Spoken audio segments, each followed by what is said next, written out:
donc dans l'organisation du cours. La correction est prévue pour le 26. Donc, d'ici là, je vais l'avoir corrigé. Puis, en fait, ça arrive dans l'EA, puis vous êtes classé par ordre alphabétique. Donc, je dirais au début, je dirais à date, j'ai fait les gens dont les noms commencent par les premières lettres de l'alphabet.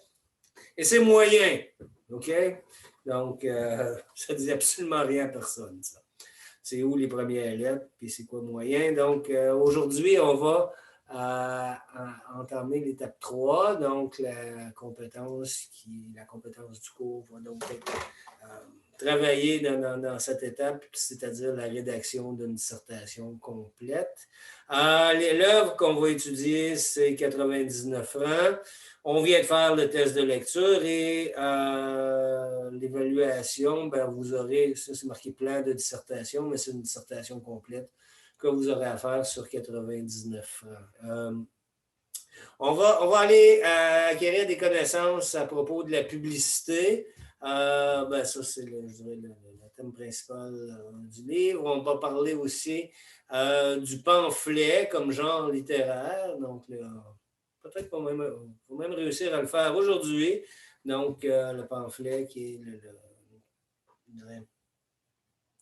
la sourdine de la tonalité pamphlétaire ici. Et on va parler aussi, visiblement, dans la société du libéralisme, hein, donc de l'idéologie libérale ou néolibérale, quoique ce n'est pas bien nouveau, le néolibéralisme. Donc, cette pensée-là que tout peut se vendre, tout s'achète. Vous pouvez tout acheter, vous pouvez tout vendre. Vous pouvez vendre votre rein. Vous savez ça? Vous pouvez vendre vos reins? Pas vos deux, mais en tout cas, un à la fois. Hein? Vous savez ça? Vous pouvez vendre votre sœur aussi. Hein? Vous pouvez me vendre le rein de votre sœur. C'est encore mieux. Donc ça, c'est le monde libéral, le monde dans lequel on vit. En tout cas, le monde qui est dénoncé par le roman 99 francs. Donc, aujourd'hui, on est au cours 21, donc on va faire la présentation de l'œuvre. On a fait le test de lecture et une fois la présentation de l'œuvre terminée, on va aller vaquer à notre vendredi. Hein? Qu'est-ce qu'il y a le vendredi? Vous souvenez-vous, vous avez-tu appris ce qu'il y avait le vendredi? Hein? Après le cours, qu'est-ce qu'on fait? L'apéro. L'apéro! Merci, Audrey. Tu auras retenu quelque chose de ton français 2, toi. OK? Bon, là, je clique, puis ça ne marche pas, évidemment, parce qu'il faut que je passe ici de même. Et là, vous avez 99 francs devant vous. Est-ce que c'est... quelqu'un peut me dire qu'est-ce que vous voyez devant votre écran? C'est écrit 99 francs. Ah, ta boy. Merci, Anaël. OK. Donc, 99 francs. Donc, c'est le roman qu'on va étudier. C'est un roman. Hein? Pas du théâtre. Hein? Vous voyez la distinction. On a fait du théâtre avec Nock, puis on a fait du roman avec La Petite Marchande de prose, alors qu'ici, c'est clairement du bord de La Petite Marchande de prose. C'est pas un poème non plus. C'est un roman qui a été publié donc en 2000 par un dude, hein, qui s'appelle Frédéric Beigbeder. Là, vous aurez probablement écrit son nom. Après, c'est pas compliqué, mais il faut quand même le savoir. Est-ce que vous voulez avoir une idée du joli minois de Frédéric Beigbeder? Ou ça ne vous intéresse pas de savoir de quoi il a l'air? Vous pouvez évidemment le googler si vous y tenez tant que ça, mais je vais vous le montrer quand même. Donc, donnez-moi deux minutes pour ça ici. Donc, c'est donc son visage, donc Frédéric Beigbeder, écrivain français, donc qui est né en 1965. Et je suis pas mal persuadé que pour vous, c'est comme une sorte d'éternité, ça. Donc, il doit être un vieux monsieur, mais si vous faites le calcul, 56 ans ou quelque chose de même. c'est un écrivain français qui a écrit surtout des romans. Il a écrit des nouvelles, mais c'est pas le genre de gars qui va écrire du théâtre ou de la poésie. C'est un écrivain de romans, comme ça. Un peu dans la famille de Pennac. Ben, en fait, dans la famille, il y a pas mal de différences, mais vous savez, il y a des écrivains qui écrivent de tout. Il y a des écrivains qui font juste de la poésie, juste par exemple dans le Baudelaire. On a des gars comme Jules Romain, là, qui a écrit Narc, lui, il a écrit des romans, de la poésie, des essais, puis des pièces de théâtre. Mais à la fois, Daniel Pennac, à la fois Frédéric Beigbeder, c'est des écrivains de romans. Donc, ils écrivent des romans. Il est aussi, je dirais, je ne sais pas, attendez, je vais regarder si je n'ai pas une deuxième œuvre de Beigbeder. On va aller énoncer ça. Frédéric Beigbeder, c'est un gars qui travaillait vraiment dans la publicité. OK?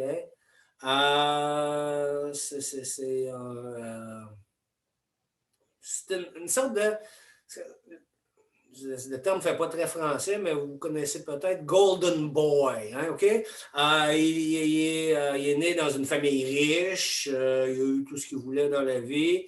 Il a décidé de faire de la publicité, puis là, il a fait des gros salaires dans la publicité. Il a quitté la publicité, il est devenu journaliste. Il a fait des gros salaires en étant journaliste. C'est quelqu'un qui passe souvent à la télévision. Donc, c'est comme une sorte de vedette de la littérature en France. Peut-être un petit peu moins aujourd'hui, son étoile commence à parler, mais ça a été quelqu'un, je dirais, qui a amené large dans le domaine des médias. Donc, il parlait beaucoup. Et on l'interviewait souvent à la télévision. Puis il a même eu, je pense, sa propre émission de télévision, Frédéric Beigbeder.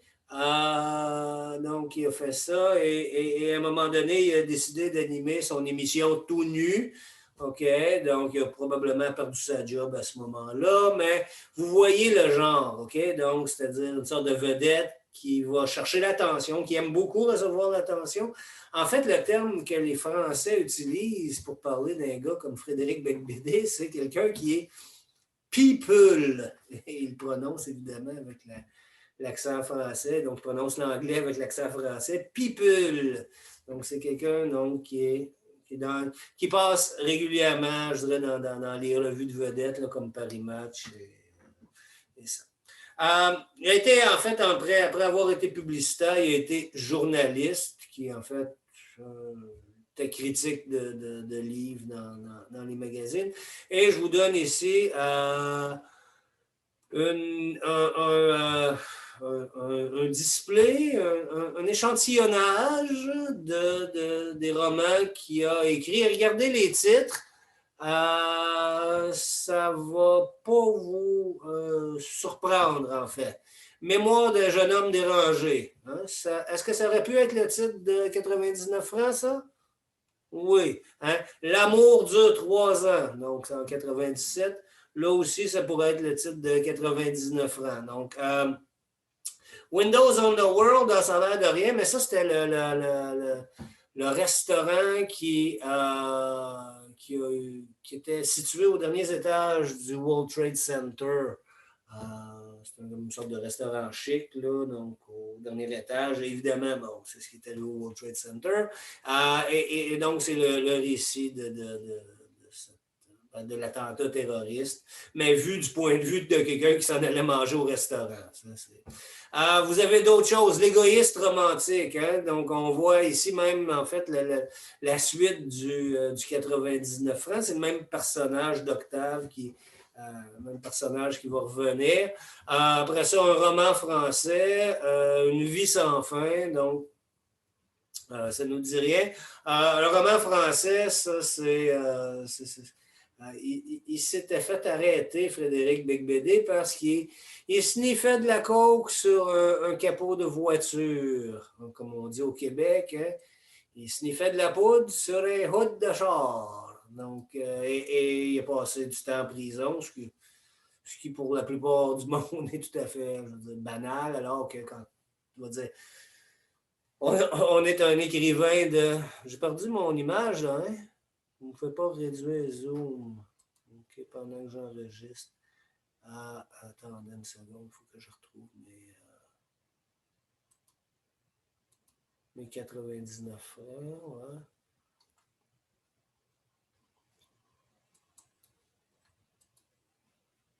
OK. J'y suis. Bon, donc, comme je disais passer une nuit ou deux en prison, ben, je ne dis pas que tout le monde fait ça, là, mais il n'y a personne qui en fait un plat, en fait, un plat assez pour écrire une œuvre littéraire, mais quand on est un bourgeois de Paris, donc, c'est ça. Donc, on a fait un roman qui est très bon, d'ailleurs.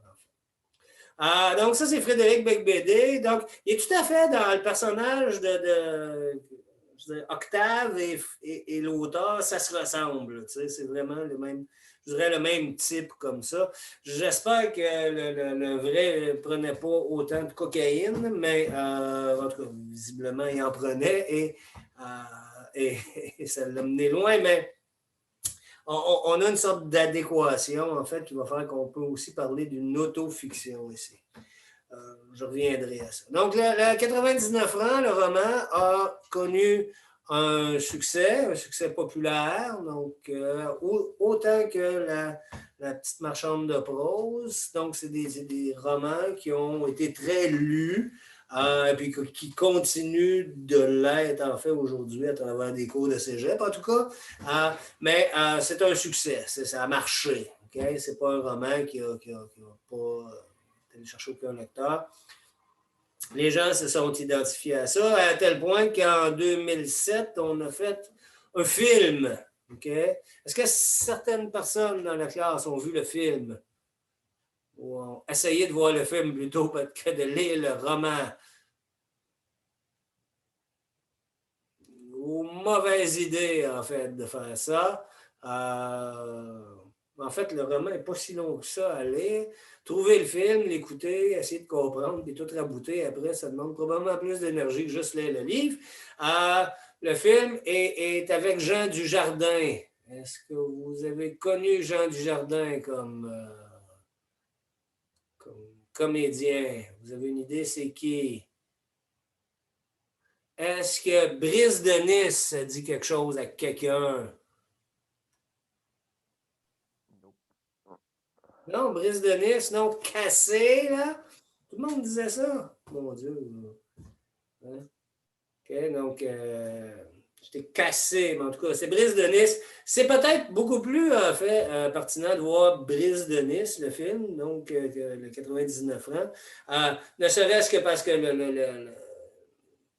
l'acteur est le même, mais c'est aussi, je dirais, l'attitude générale. Brise de Nice, c'est un autre gosse de riche, un enfant de riche là, qui fait du surf comme ça, dont qui vit différentes aventures tout à fait minables, en fait, tout à fait insignifiantes, mais qui sont très drôles parce qu'il est juste arrogant. Puis c'est le même personnage. OSS 117, ça vous dit-tu quelque chose, peut-être? OSS 117. Le film avec mais là aussi, c'est le même comédien, c'est Jean Dujardin. OSS 117, c'était une sorte d'espion français. En fait, très drôle, très, très français. Comme ça. Donc, le contexte qu'on va peut-être aller chercher par bribes comme ça, avant d'analyser je dirais, le détail de notre. Le détail de notre roman. Donc, on va commencer d'abord à parler du genre. Ça, c'est l'analyse. C'est ce qu'on va voir maintenant. Hein? Donc, des thèmes, du traitement, de la structure. Peut-être parler des personnages, mais ce n'est pas si intéressant que ça. Et après ça, on va avoir des questions d'introduction. On ne va pas les faire. Et les exercices, c'est les exercices de dissertation qu'on va continuer à faire pour s'améliorer en vue du travail final comme tel. Donc, dans un premier temps, on va parler du genre. Le genre littéraire, hein, c'est théâtre, poésie, roman, nouvelle. Tout ça, c'est le genre. OK? C'est pas le genre, le style, là, OK? Donc, ça a un sens très précis quand on fait une dissertation. Le genre ici, c'est un roman, donc un roman qui est,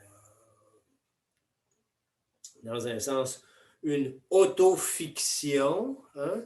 Une autofiction, c'est, je dirais, une catégorie de romans où on dirait que l'auteur et le personnage principal, d'une part, se ressemblent beaucoup, mais comme si l'auteur, en fait, utilisait son personnage pour vivre une sorte de vie fantasmatique un peu. Comme si Beck BD avait créé Octave, le personnage, pour, pour donner une sorte de vie que lui ne voudrait pas vivre. Évidemment, s'il ne veut pas peut-être prendre autant de cocaïne, il ne veut probablement pas non plus tuer une vieille madame en Floride, puis assurément, il ne veut pas finir sa vie en prison. Donc, cette image-là d'une autofiction, c'est du point de vue de l'auteur, une sorte de façon de mettre en scène sa propre personne. Donc, Octave et Frédéric Beigbeder se ressemblent beaucoup. Et de mettre en scène, en fait, un personnage qui nous représente ou qui, je dis nous représente comme si nous étions des auteurs, mais comme un personnage qui représente l'auteur et, comme une sorte de moi fantasmatique. C'est un genre de roman qui existe depuis, je dirais, les années 50. Hein? Et on le voit, par exemple, hein, juste quand on lit, quand on a une certaine sensibilité littéraire, la distinction qu'il y aurait entre Pennac, Daniel Pennac et Benjamin Malocène, on voit bien que Daniel Pennac et Benjamin Malocène, il n'y a aucun rapport entre les deux. Tu sais, Daniel Pennac, il ne vit pas à Belleville, ou peut-être qu'il vit à Belleville, mais en tout cas, vous comprenez l'idée que ce n'est pas une projection de ce qu'il est. Alors qu'ici, il y a véritablement une projection entre Beck BD, Frédéric Beck BD et Octave Parango, son personnage. Et là-dessus, évidemment, tout comme dans toute autofiction, il y a le auto, mais il y a aussi la fiction, c'est-à-dire l'invention. Donc, tout ce qui est inventé, comme le meurtre de Madame Ward hein, en Floride, comme le tournage de cette publicité avec Tamara pour les yogourts. Hein. On va bientôt prendre une petite pause parce qu'il est moins 10, mais je vais terminer sur cette idée-là, sur les yogos. Bon, non, on parlera du yoga plus tard. OK? Et on va prendre une minute de pause ici pour permettre hein, aux profs de s'abreuver, d'aller chercher de l'eau. Et on recommence ça à 14 heures.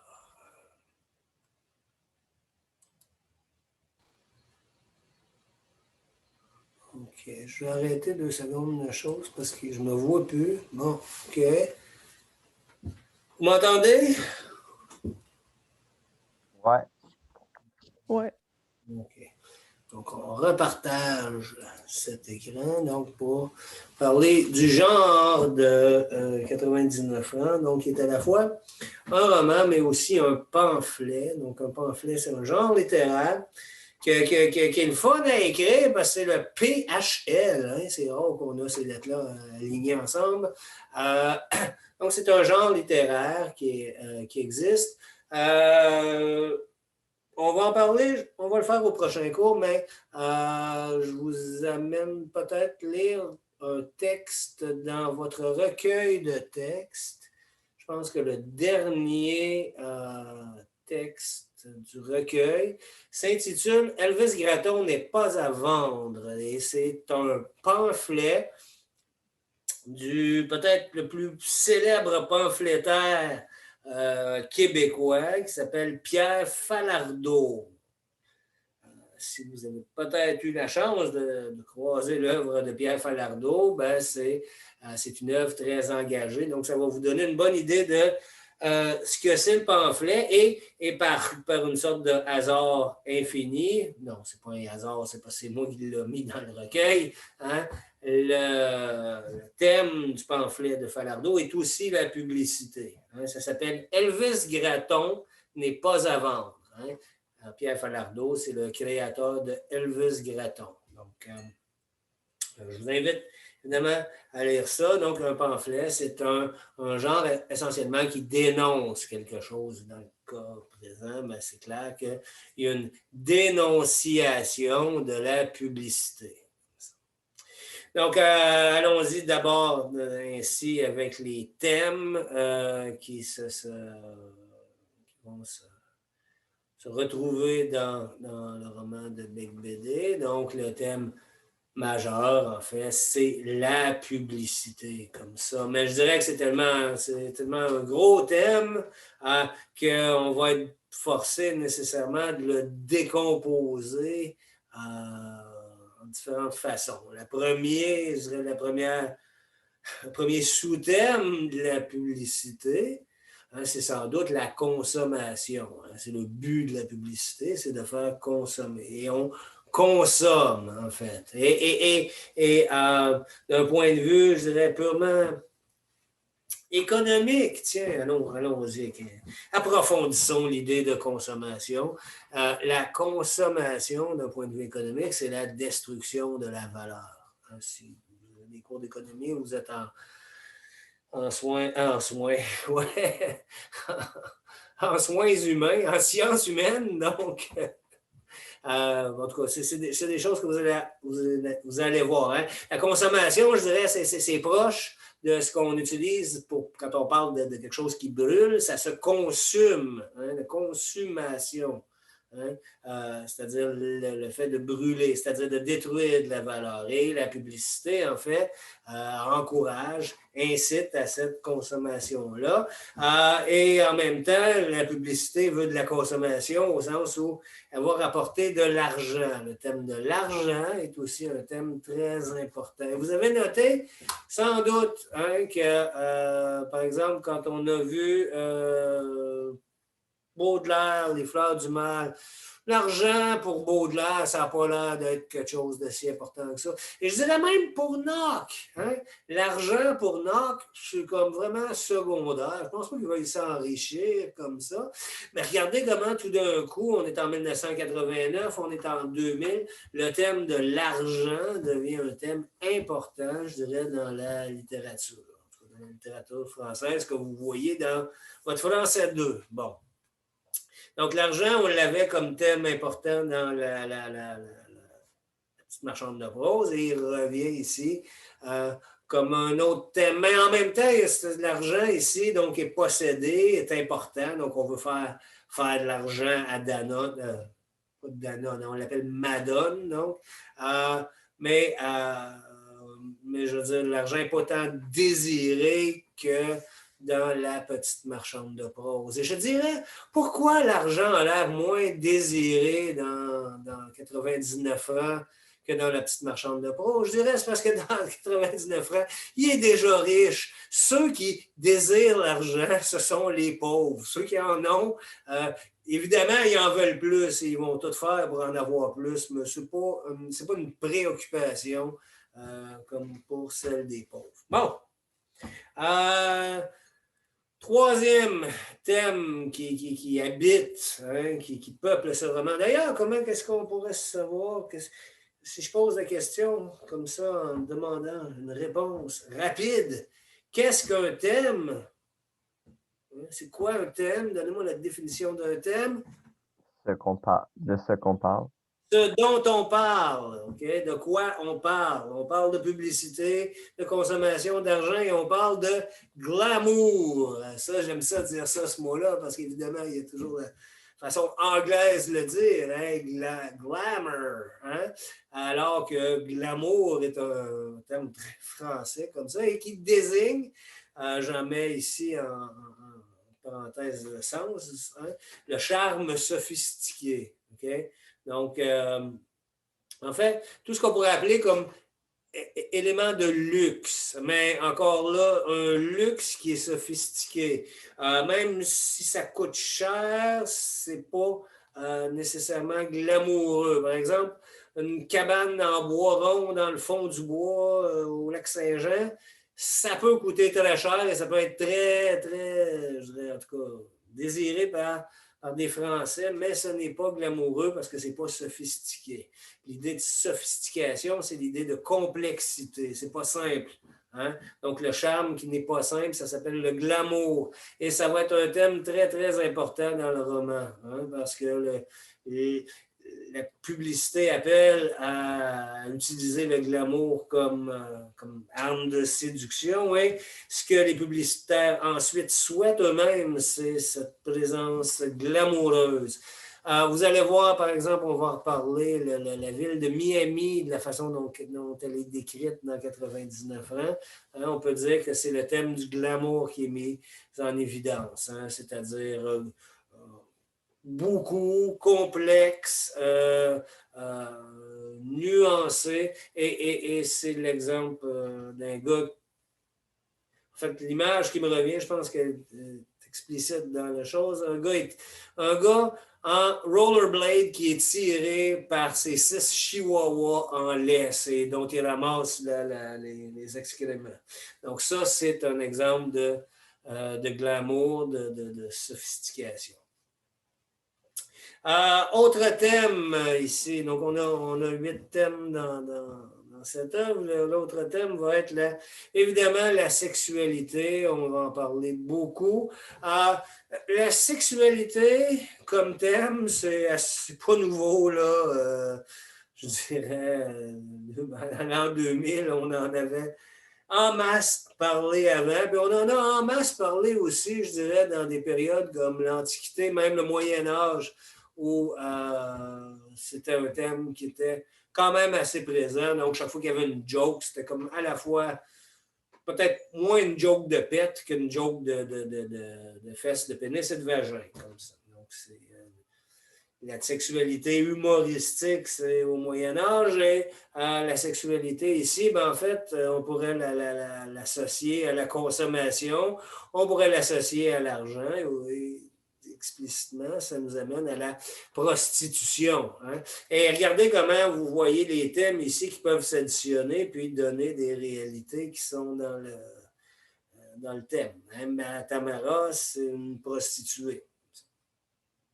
Donc, parlons du thème de la création aussi. C'est un thème qui va être très présent, la publicité et le thème par lesquels, je veux dire, Octave et Charlie et toute sa gang se désignent, ce sont des créatifs. Hein? Donc, ce sont des gens qui font de la création, ils créent des publicités. Et là aussi, ben, on en discute beaucoup, comment on arrive à créer, comment on arrive à avoir des bonnes idées et surtout comment ben, cette création-là peut nous payer, donc nous faire avancer notre carrière. Et il y a toujours aussi, en fait, je dirais, l'envers de la création, c'est-à-dire l'institution. Octave et Charlie avaient proposé une publicité à Danone, entre autres, pour leur yogourt. Il y avait eu plein d'idées comme ça. Évidemment, la compagnie, je dirais l'institution, dit non. En fait, c'est le patron d'Hulaire. Il ne voulait pas avoir d'acteur noir dans sa publicité de yogourt. Puis plein d'autres raisons vont faire que les créateurs, hein, c'est-à-dire ceux qui pourraient innover, faire quelque chose de neuf avec la publicité, ben, sont toujours ramenés à des clichés. Hein. Et là-dessus, ben, je vous invite en fait à aller regarder des publicités de yogourt. Okay? Évidemment, ça a changé depuis qu'ils ont publié, en tout cas, depuis que Bec BD a publié son roman 99 francs parce que les gens n'ont. Je veux dire, ont bien vu que le scénario de publicité qu'il y avait dans le roman était en fait le cliché de tous les scénarios de publicité de Yogo, comme ça. Mais ça reste qu'il y en a qui fonctionnent pareil. Donc, je trouve, ça serait le fun si quelqu'un pouvait faire des recherches de publicité sur Google.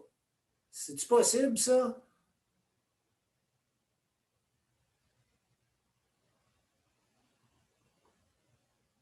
OK. Devant le silence abyssal. Et qu'on vous envoie une annonce, monsieur? Ouais, essayez de faire ça. Trouvez-moi des annonces, des publicités de Yogo. C'est pas ça, parce que vous allez voir, ça ressemble exactement, là. Toutes les publicités de Yogo, ça ressemble exactement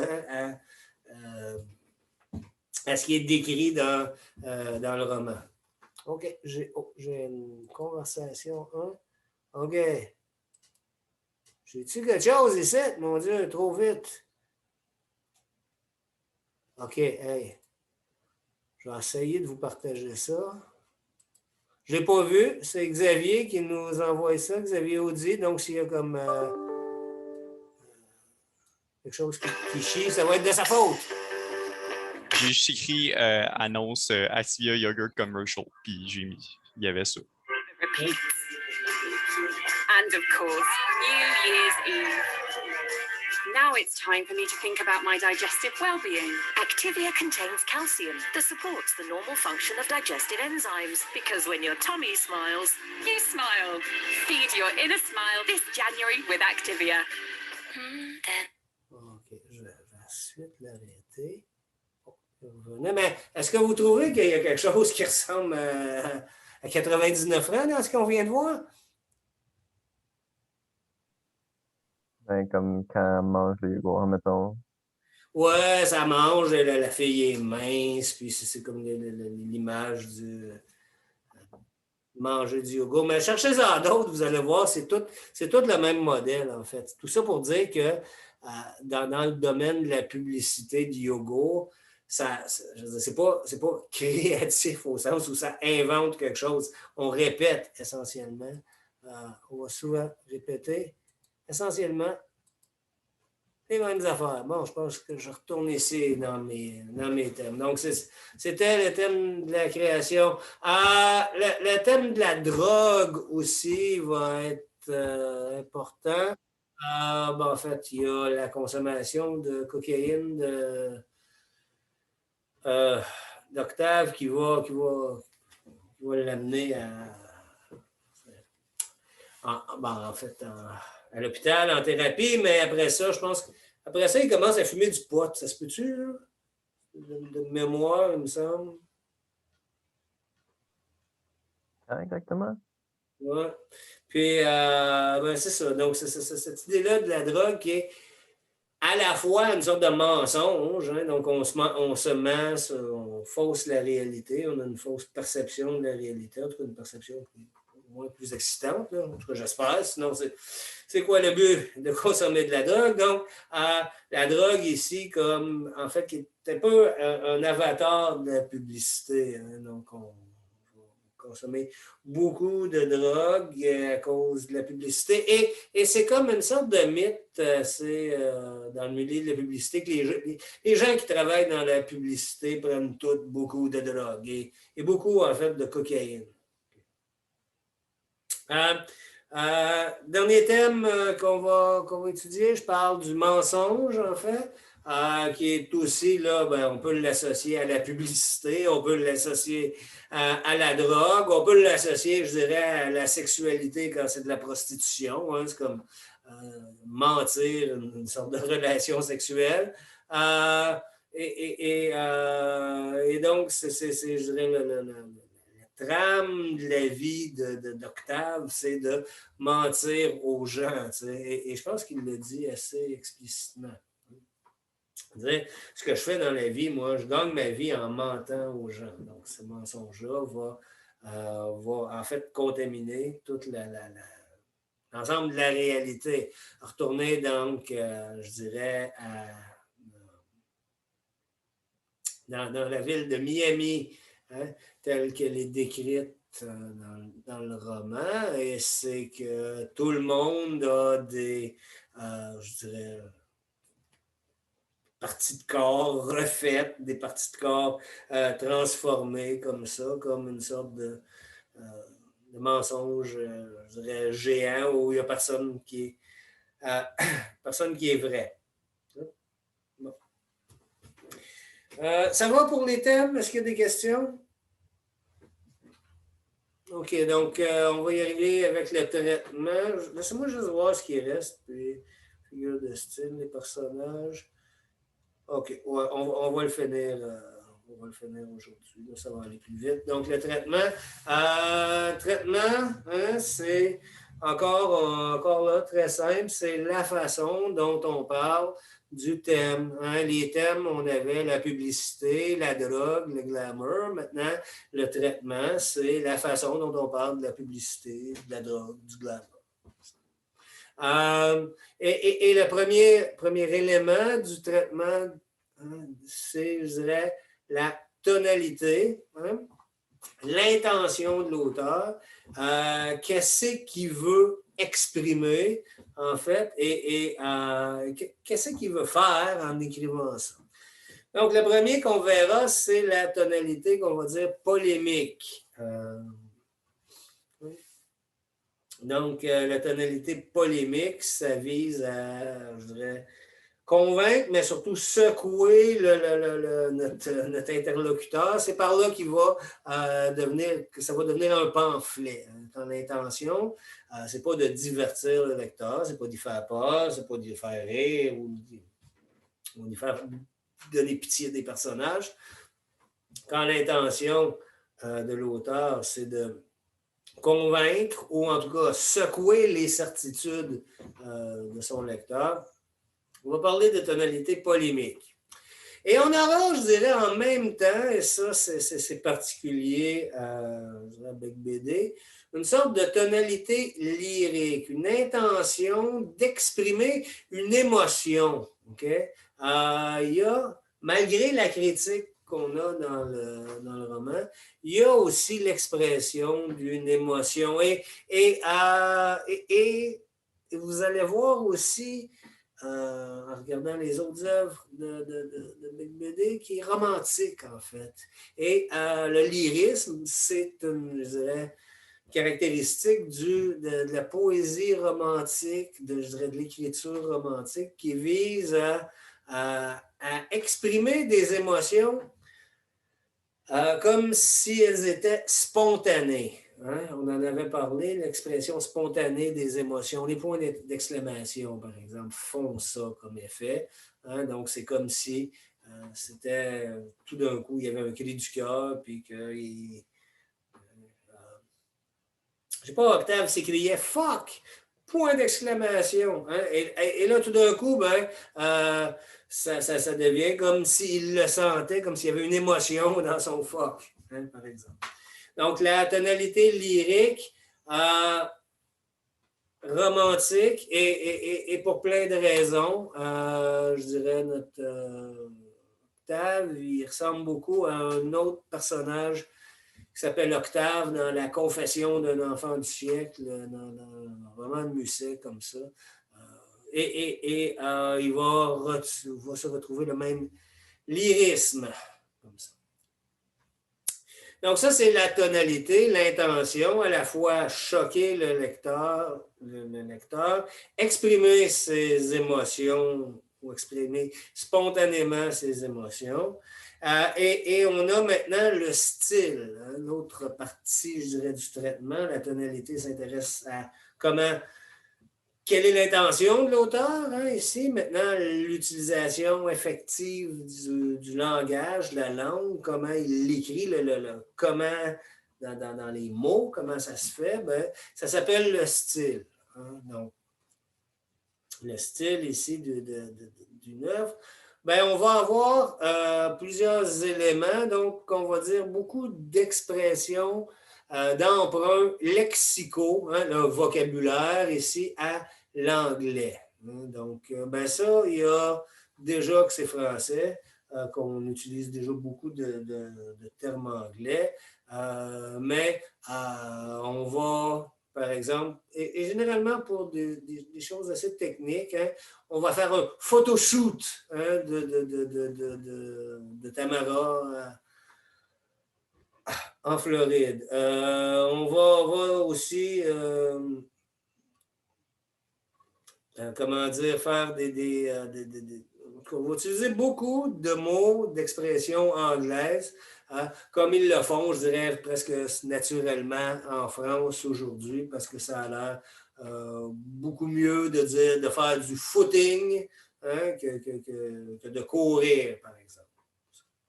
Et du jogging, c'est un peu la même affaire. Deuxième effet du traitement, ici, ça va être la syntaxe publicitaire, la façon dont on parle, je dirais, dans les publicités va être reproduite dans le roman.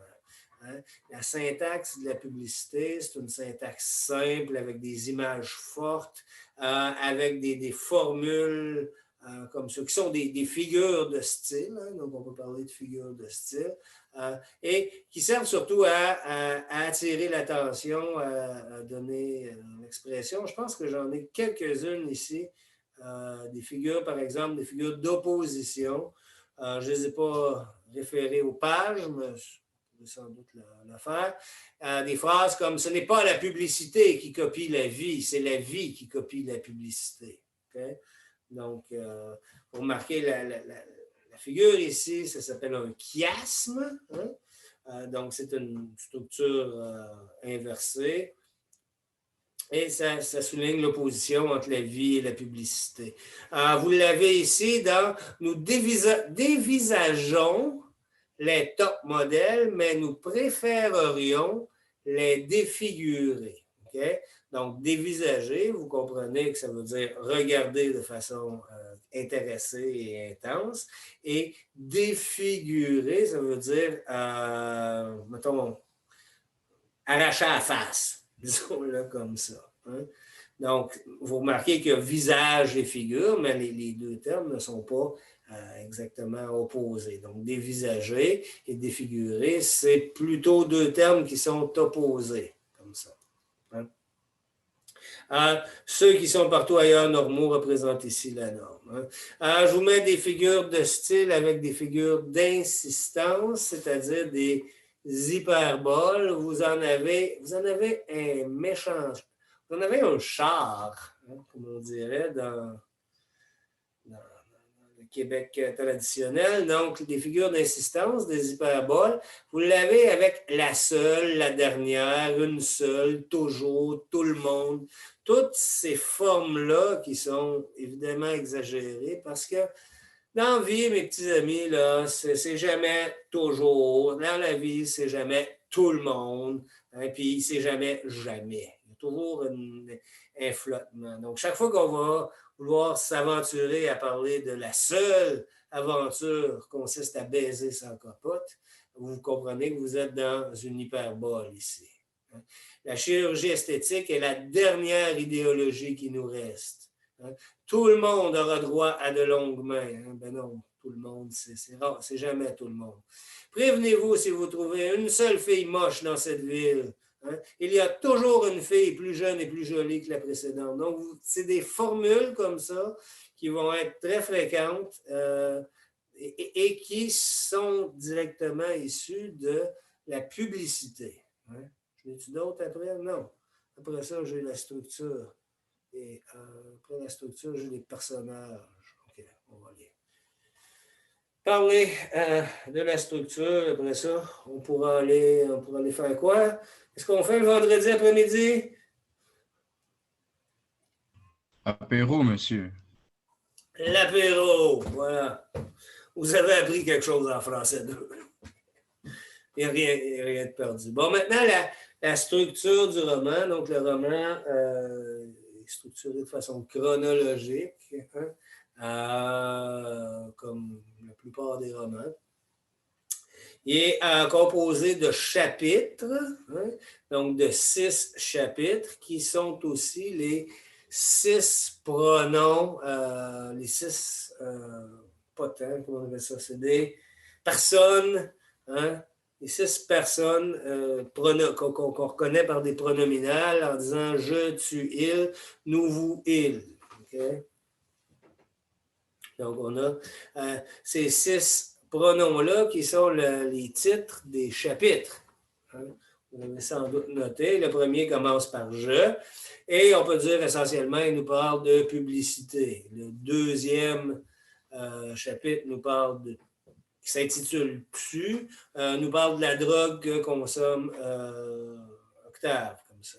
À un moment donné, il finit par aller se faire soigner et il va en vacances au Sénégal. Et il est comme un petit peu off par rapport à lui-même. Tout d'un coup, il va se mettre à parler de lui au il, comme ça. Alors que dans, par exemple, le tu, il parlait au tu. Le nous, ben, c'est le tournage à Miami avec Charlie et Tamara. Donc, ce nous-là représente ces 3 personnages-là. Le vous, c'est un petit peu comme le tu par rapport au nous. Hein? Donc, ils vont recevoir un prix. Vous notez que vous, c'est Charlie et Octave. Donc, ils reçoivent le prix, puis on raconte l'histoire comme ça. Et le il, en fait, parle à la fois de je dirais, Marc Marronnier et Sophie, donc l'ex d'Octave, et en fait, plein d'autres personnes. Mais l'image qu'on a ici, c'est le paradis. Hein. Vous avez noté sans doute que ce dernier chapitre-là, il parle de il, donc évidemment, Octave est en prison, Charlie s'est suicidé, et là, ceux qui restent, c'est Marc et Sophie, dont ils ont changé de nom, ils sont sur une île comme ça, qui est une sorte de fantasme de régénérescence, et voilà, donc ça parle de la structure, et entre ces chapitres-là, on a des pauses publicitaires. Ça aussi, c'est une sorte d'invention de l'auteur, hein, donc entre les chapitres, comme entre les sections de la télévision. On passe des pauses publicitaires parce que, hey, c'est ça leur métier. Et ce que je veux juste noter, c'est les pubs sont de plus en plus, on pourrait dire, trash, hein, au sens où ils sont là pour choquer. Donc, on a une publicité au départ, qui est la publicité qui avait proposée à Danone, donc des resteurs jamaïques qui